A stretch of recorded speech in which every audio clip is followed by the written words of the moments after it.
Welcome to KLTV. ఓం నమ శివాయ. శ్రీమాత్రే నమః. జై గురుదత్త. జ్యేష్ఠ మాసంలో వచ్చేటువంటి శుక్లపక్షంలో దశమిని ఎవరైనా విడిచిపెట్టకూడదు. అంతకన్నా భాగ్యాన్ని విడిచిపెట్టుకున్న వాళ్ళు ఎవరూ ఉండరు, ఇంకొకరు ఉండరు. ఎందుచేతనంటే జ్యేష్ఠమాస శుక్లపక్ష దశమి దశపాపహరణి దశమి. అది శారదా నవరాత్రుల నుండి మొదలయ్యి పాడ్యమి విజయదశమి వరకు ఎలా చేసుకుంటామో అలా పాడ్యమి నుండి దశమి వరకు చేసే అటువంటి కల్పము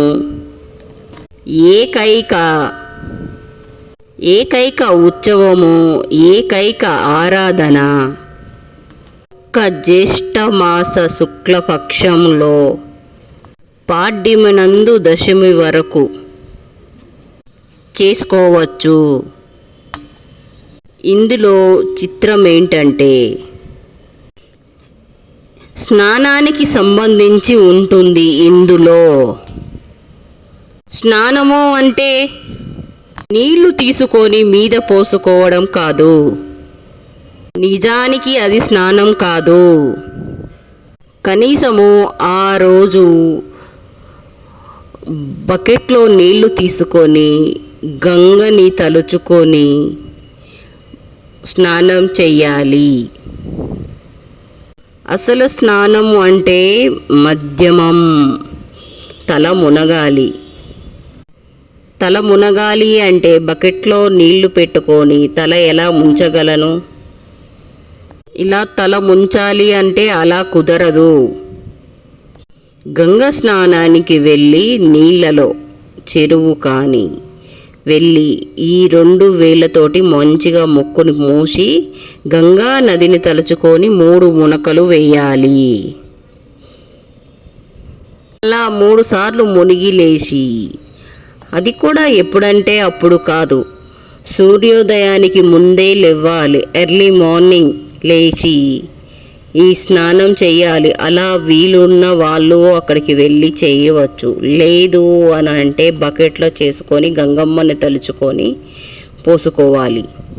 ఒక్క దశ పాపహరణికి పాడ్యమి తెల్లవారుజామునే నిద్రలేవాలి. ఆ రోజు 10 రకాల పూలతోటి శివయ్యని పూజ చేసుకోవాలి. ఎంతో భక్తిగా 10 రకాల ఫలాల్ని పెట్టాలి. 10 రకాల ఫలాలు పెట్టాలి అని అంటే అందరి వల్ల కాదు. స్తోమత ఉన్నవాళ్ళు ఆ రోజు బ్రాహ్మణుడికి 10 రకాల పిండి వంటలు చేసి బ్రాహ్మణునికి దానం ఇవ్వాలి. వాళ్ళు తీసుకుంటే చాలా మంచిది. దశమి తిథి వరకు వచ్చేటప్పటికి అసలు యథార్థంగా ఇది చేసుకోవాలి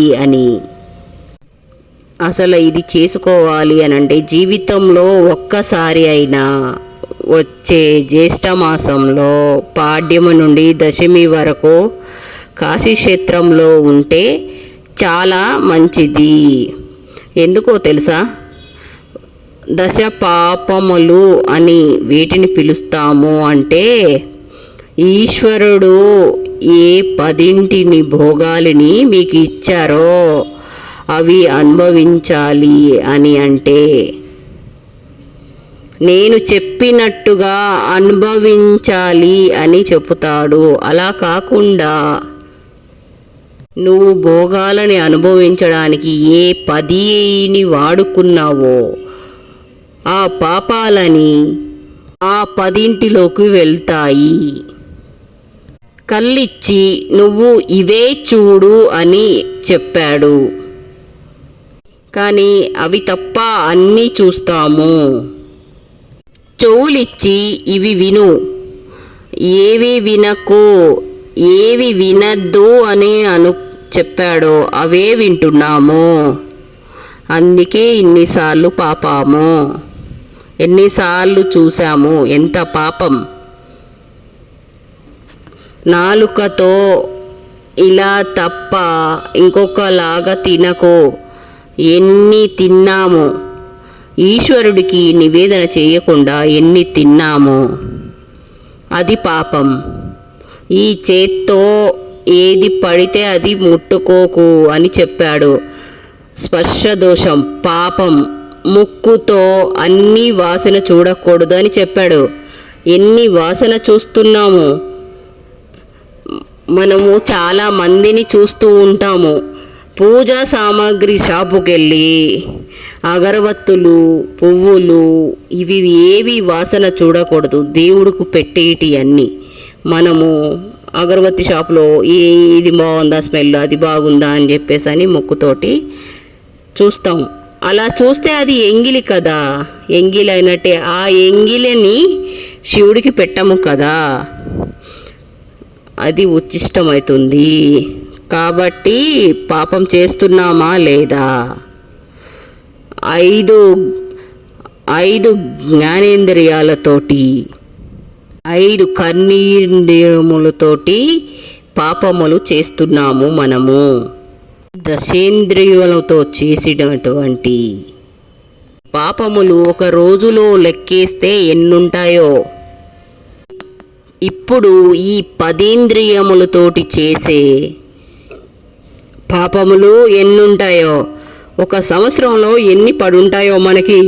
అయ్యా తప్పలేదండి, ఏం చెయ్యను, నా బతుకు అలా ఉంది, బయటకు వెళ్ళాలి, ఉద్యోగం చేసుకోవాలి, అలా వెళ్ళాలి, అక్కడికి వెళ్ళాలి, ఆ పనులు చూసుకోవాలి, సంసారం నడపాలి, పిల్లల్ని చూసుకోవాలి, అయిపోయింది, ఈ పాపాలు చేశాను. ఎలా? కనీసం దశ పాపహరణి దశమిలో సంబంధించిన కల్పాన్ని మీరు చేసుకోవాలి. 10 రోజులు కాశీపట్టణంలో ఉండి 9 రాత్రులు కదా, కాశీపట్టణానికి వెళ్ళిపోయి జ్యేష్ఠమాసం శుక్లపక్ష పాడ్యమి నాడు వెళ్ళిపోయి ప్రతిరోజు గంగలో స్నానం చేయాలి. గంగ ఏం చేస్తుంది? పాపం తీస్తుంది. పరమశివుణ్ణి తగిలి గంగ కిందికి పడింది కనుక గంగ అంత పవిత్రమైనది.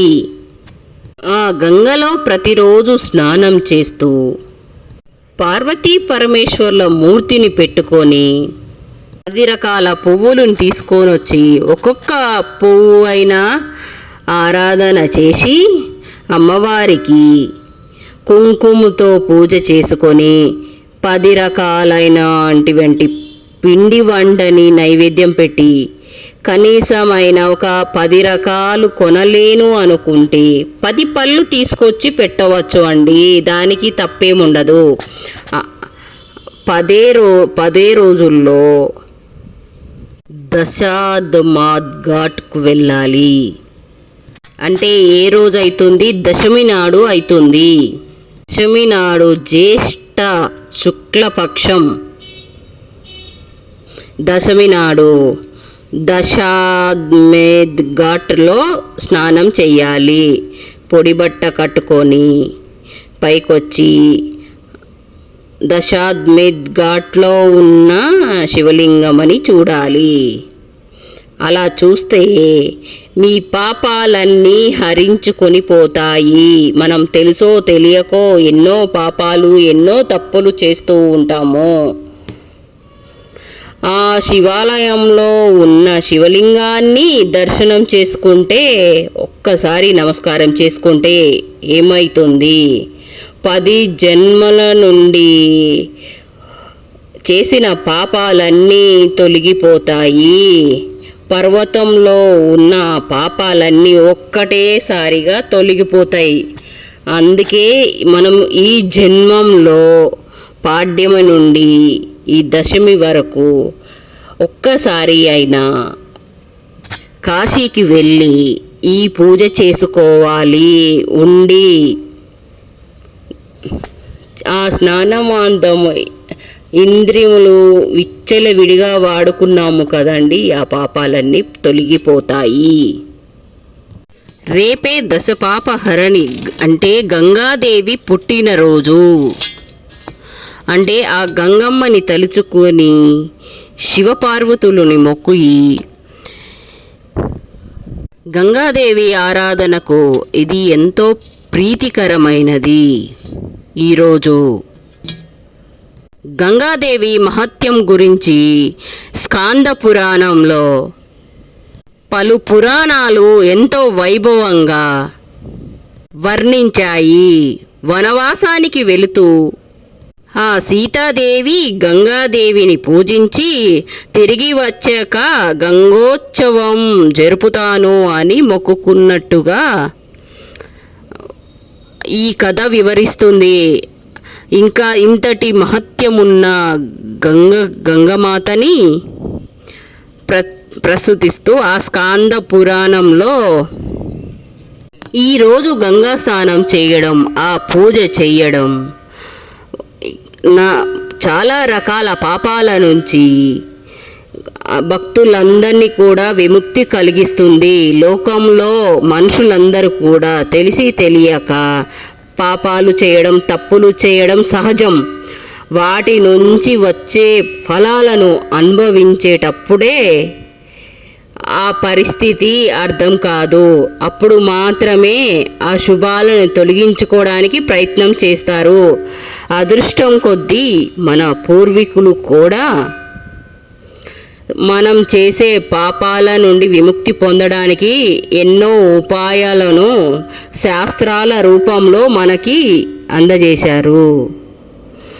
ఆ పాపాల నుండి విముక్తి పొందడానికి అటువంటి అవకాశమే ఈ దశమహాపాపహరణి వ్రతము. 10 రకాల పాపాలను సామాన్యంగా నిత్య జీవితంలో ప్రతి ఒక్కరూ కూడా ఎప్పుడో ఒకప్పుడు చేస్తూనే ఉంటారు. అవి శారీరక, వాచిక, మానసిక సంబంధం కలిగి ఉంటాయి. శారీరకంగా చేసే పాపాలు 3 రకాలు ఉంటాయి. అపాత్రదానం, శాస్త్రం అంగీకరించని హింస చేయడం, పరస్త్రీ పరపురుషుడు వ్యామోహం కలగడం, నోటి ద్వారా చేసే పాపాలు 4. పరుషంగా మాట్లాడడం, అసత్యం మాట్లాడడం, చాడీలు వ్యర్థ ప్రలాపాలు చెప్పడం, సమాజం వినలేని వ్యర్థ మాటలు వర్లించడం, మానసికంగా మనసు ద్వారా చేసే పాపాలు 3. పరద్రవ్యాన్ని తస్కరించే దుర్బుద్ధి కలగడం, ఇతరులకి బాధను కలిగించడం, వ్యర్థమైన అహంకారం కలిగి ఉండడం, ఇలా మనిషి తెలిసి తెలియక ఉండడం, ఎన్నో రకాల పాపాలు చేస్తూ ఉంటారు. అందుకే ఈరోజు భక్తులందరూ గంగా స్నానం చేయడం వలన ఆ పాపాలన్నీ గంగాదేవి హరిస్తుంది అని స్కాంద పురాణంలో వివరించింది. వాస్తవానికి 10 రోజులు ఆచరించవలసినవి వ్రతం ఇది. జ్యేష్ఠ శుద్ధ పౌర్ణమి నుండి అవసరం ఉంది దశమి వరకు. వాస్తవానికి 10 రోజులు పాటించాల్సిన వ్రతము ఇది. జ్యేష్ఠ శుద్ధ పౌర్ణమి నుండి దశమి వరకు చాల్సిన వ్రతము ఇది అవసరం ఉంది. అందరికీ ఇలా చేయడం కుదరకపోవడం వలన ఒక్కరోజే అనగా ఆ చివరి రోజే పరిమితమయ్యింది. ఎంతో పవిత్రమైనది దశపాపహరణి దశమి రోజున దశపాపహరణి దశమి. ఈ ఒక్కరోజైనా గంగా నదిలో స్నానం చెయ్యాలని మన శాస్త్రాలు పెద్దలు చెప్తున్నాయి. అది కూడా శివుడు కొలువై ఉన్న కాశీ క్షేత్రంలో చేస్తే చాలా బాగుంటుంది అని మన శాస్త్రాలు చెబుతున్నాయి. అందుకు వీలు పడని పక్షంలో మరి ఏదైనా నదిలో కానీ, కాలువలో కానీ, చెరువులో కానీ అది కుదరకపోతే ఇంటి దగ్గర బావిలో ఆ గంగా సూత్రం చెప్పుకొని భక్తి శ్రద్ధలతోటి స్నానం ఆచరించాలి. స్నానం చేసేటప్పుడు ఈ శ్లోకం చెప్పుకుంటే బాగుంటుంది. అది నాకు తెలియదండి, గూగుల్లో సెర్చ్ చేస్తే దొరుకుతుంది. స్నానం చేసిన తర్వాత పితృతర్పణాలు, నిత్యానుష్ఠాలు యథావిధిగా చేసుకోవచ్చు. తర్వాత తీర్థ పూజ చేసుకోవాలి. ఓం నమ శివాయ, పార్వతీ హరహర మహాదేవ శంభో శంకర అని చెప్పి కూడా చెప్పుకోవాలి. అలాగే నారాయణ్ణి కూడా తలుచుకోవాలి. సూర్యుడిని, భగీరథుణ్ణి షోడశోపచారాలతోటి అలా పూజిస్తే చాలా మంచిది. దశపాప వ్రతాన్ని చెయ్యి వీలు లేని వాళ్ళు ఆ గంగామాత నామాలని చదువుకోవాలి. ఆ గంగామాత ద్వాదశాల నామాలని తలుచుకోవాలి. నందిని, నలిని, సీత, మాలిని, మహాపద, విష్ణుని, గంగా, త్రిపుటక గామిని, భోగవతి, జాష్ణవి, విదతేశ్వరి అనే ఈ నామాలని, ఈ 12 నామాలను తలుచుకుంటూ అందుబాటులో ఉన్న జన వనరులలో మునకలు వేస్తే ఆ గంగా నది స్నానాన్ని, ఆ వ్రతాన్ని మనం పాటించినట్టుగా శాస్త్రం చెప్తుంది. ఈ దశపాప వ్రతం చేసినప్పుడు స్కాంద పురాణంలో గంగాస్తవం చేస్తే, గంగలో స్నానం చేస్తే సకల సౌభాగ్యాలని, అష్టైశ్వర్యాలను ఆ గంగామాత అనుగ్రహిస్తుంది. లోక సుఖాలతో పాటు మోక్షాన్ని కూడా ప్రసాదిస్తుందంట గంగామాత. ఇది స్కాంద పురాణంలో ఉంది. అలా వీలు లేని వాళ్ళు నాకు ఒక పెద్ద మనిషి చెప్పిండ్రు. జై గురుదత్త. ఓం నమ శివాయ. శ్రీమాత్రే నమః. బకెట్లో వాటర్ తీసుకొని పసుపు వేసుకొని గంగమ్మని తలుచుకొని స్నానం చెయ్యాలి. జై గురుదత్త. ఓం నమ శివాయ. శ్రీమాత్రే నమః. If you like this video, please like, share, subscribe. Thank you very much for watch this video.